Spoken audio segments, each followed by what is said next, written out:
Welcome back to another segment of Behind the Scenes of the Waltons. Happy Thanksgiving Day, everybody.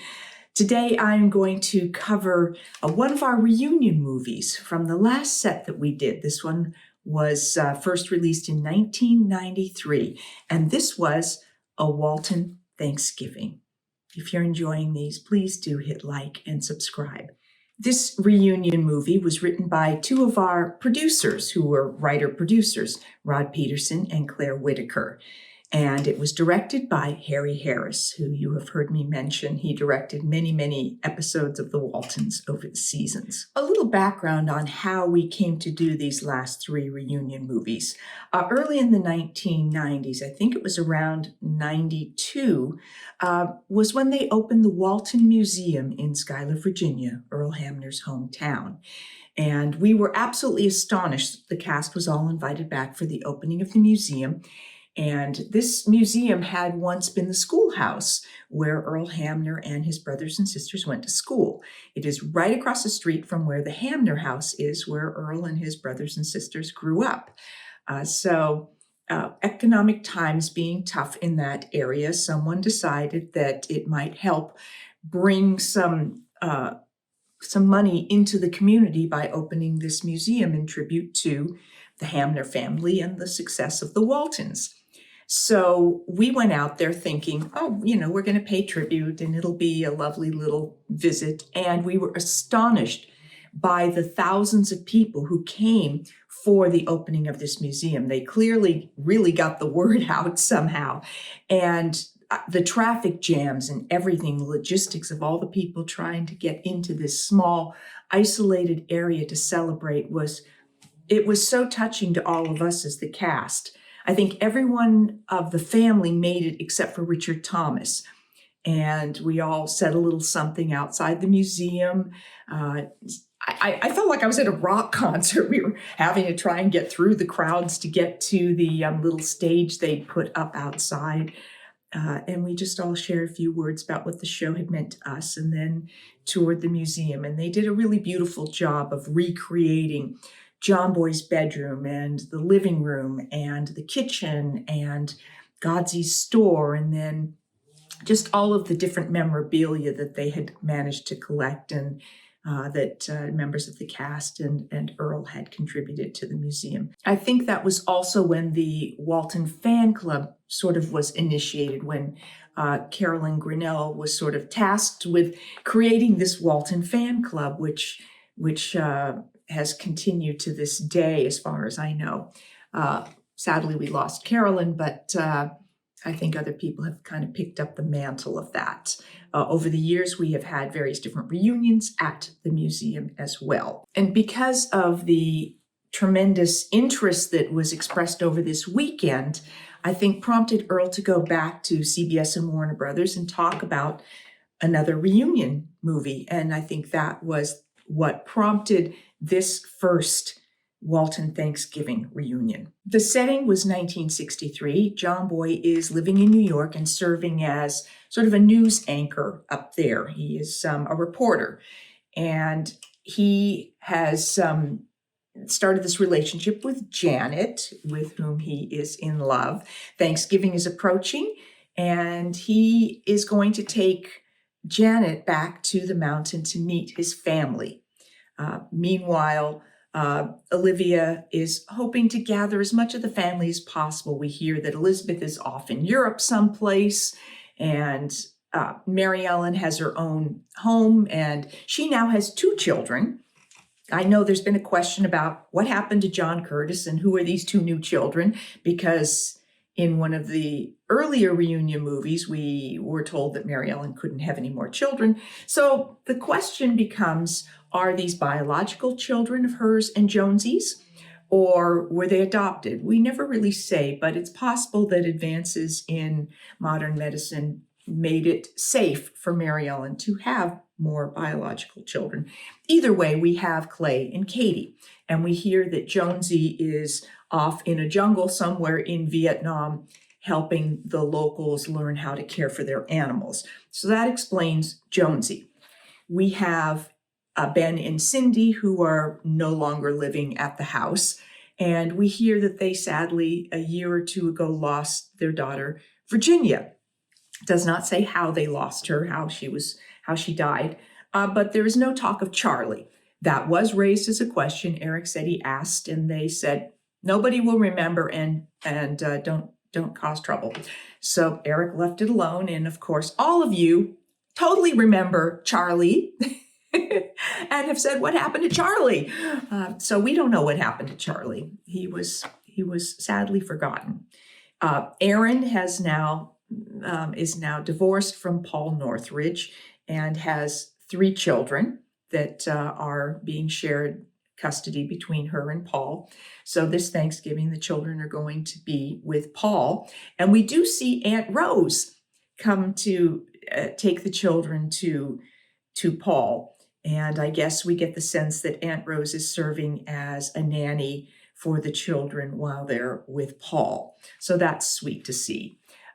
Jim Bob is living kind of at the airport. He has an aviation service, and he is sort of living there and enjoying taking care of planes and getting to fly and things like that. But he's still a bit of a nomad. And then we do see Yancey Tucker out there. So there was all these wonderful little snippets of guest appearances by actors that were part of the show over the seasons. Elizabeth does return with John Boy. When John Boy comes back, he surprises Mama and Daddy with Elizabeth, who they picked up at the airport. So she is back from Europe for Thanksgiving. Jason is just returning from being out on the road. Evidently, that's how he's making his living, is as a musician out on the road. Tony, he married Tony, and they have at this point 3 boys. And we do find out in this episode that she is pregnant once again. So that's a bit of the catch up on the family and where everybody is. So Mom and Daddy are the only ones still living at the house. Grandma seems to be with Mary Ellen currently.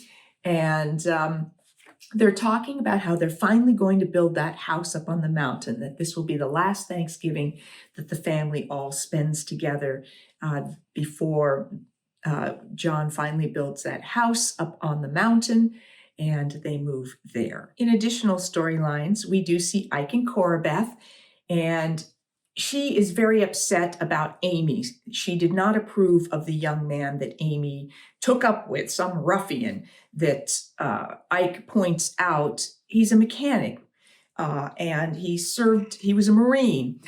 So Ike doesn't understand Cora Beth's problem with this young man. We also see the Baldwin sisters.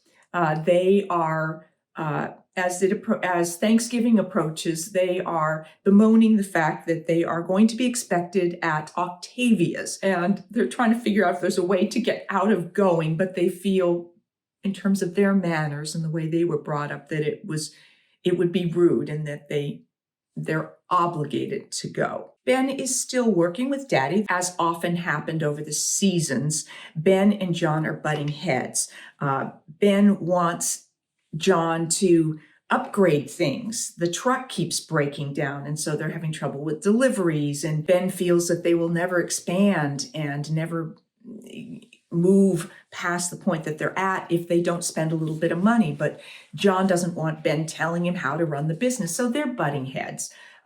Ben ends up hiring Drew because he says that they need more help, and that when John starts building this house, they're going to need more help. But John doesn't like that Ben hired Drew without asking and consulting him. So they're just butting heads. With Drew now being back helping, he, of course, encounters Elizabeth once more, and we find out that Drew had been briefly married, but the girl that he married really was a city girl and couldn't handle living in the country, so she soon left.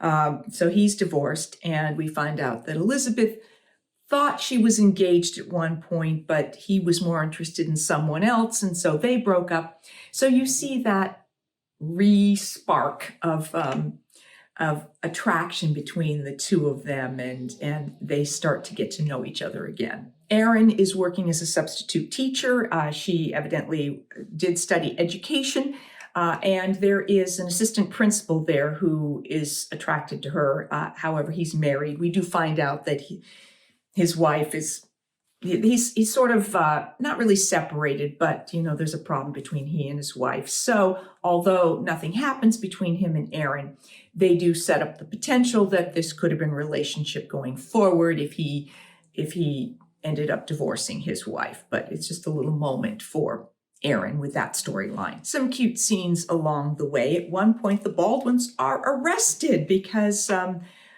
the assistant district attorney commissioner feels that it's time to crack down and that they're illegally making whiskey and have a still. And John and Mary Ellen go to basically get the Baldwin sisters out of jail. So that was just a fun little bit. I loved in this episode, in this reunion movie, that there was a storyline for each one of the members of the family. In subsequent reunion movies, I felt that there really wasn't much for most of the family members to do. And so I really appreciated that this one gave us all something to do. One of the main storylines in this episode is the assassination of John F. Kennedy. And we do see some various archival footage of Walter Cronkite relaying the news that when they find out that he passed away at the hospital.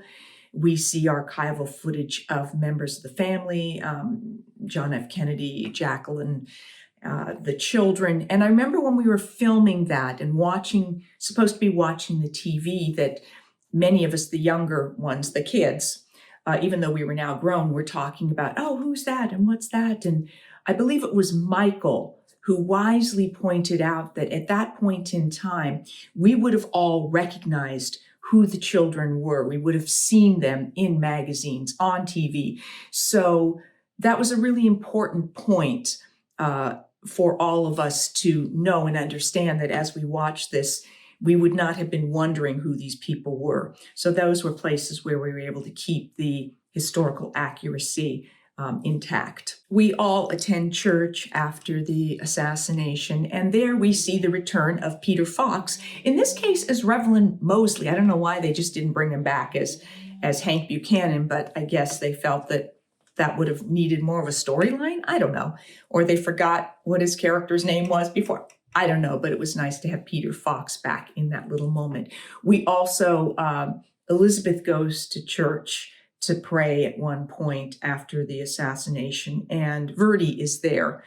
So we also had some moments, some scenes with Lynn Hamilton back. So another person that it was wonderful to reunite with in this TV movie. Throughout the episode, the various members of the family are talking about the potential new house up on the mountain. And the girls all at one point share amongst themselves that they really don't like the idea of mom and daddy moving in this new house, that all the memories in the house that they grew up in, and then them all kind of being back at the house together to share Thanksgiving, kind of brings their outside lives back together. And by the end of it, Mama does decide that, perhaps that long-time dream of the new house is an old dream that they've outgrown, and that she really feels like perhaps instead of moving,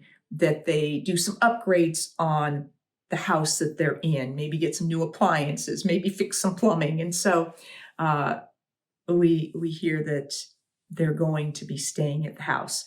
Now, this house, the actual house on the back lot of Warner Brothers, from the time we had last done reunion movies, there had been a fire on the back lot, and the house had burned, and they'd had to rebuild the house at some point before we were able to do this reunion movie. But they did a terrific job. It looks the same. They managed to age it in the same way, and so it was still very nostalgic for us to come back and re-experience all of these sets. And I kept looking at some of the interior sets, like the kitchen, and they must have stored some of those walls and all of that someplace labeled, because it seemed very much the way we remembered it from when we were filming, including, which was always so strange, the upper cupboards in the kitchen that had drawers. So they're high up and they're drawers. You'd need a ladder to get up and get things out of those drawers. So it seemed like they had pulled what was meant to be lower cabinets and stuck them up on the wall instead of having other sorts of cupboards. So that was always an odd thing. And then, of course, we have a newer stove and an actual refrigerator and things like that. So there were little upgrades and some places where furniture was different and stuff like that. But it sure felt like being back home. Despite Corbeth saying that she doesn't want Ike talking about Amy, she's in a sense sort of, disowned her, or, she isn't speaking to her. Ultimately, though, Ike must have reached out to Amy, and there's a point where Amy comes back, and Corbeth is very upset about this, but then Amy gets out of the car. Her husband's there. She gets out of the car, and she has a baby.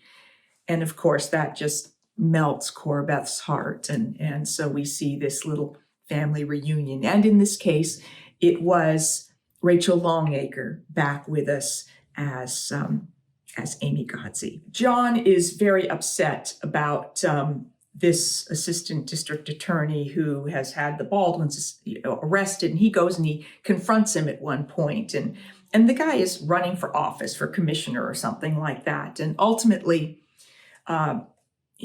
John feels very passionate about there needing to be somebody in that office that is honest and trustworthy, and he sort of gives a bit of a speech to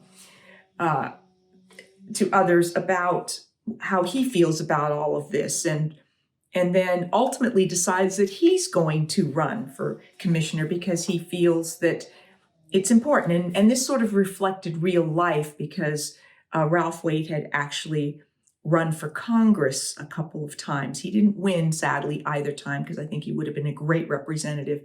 But here we have John Walton, who's going to run for office.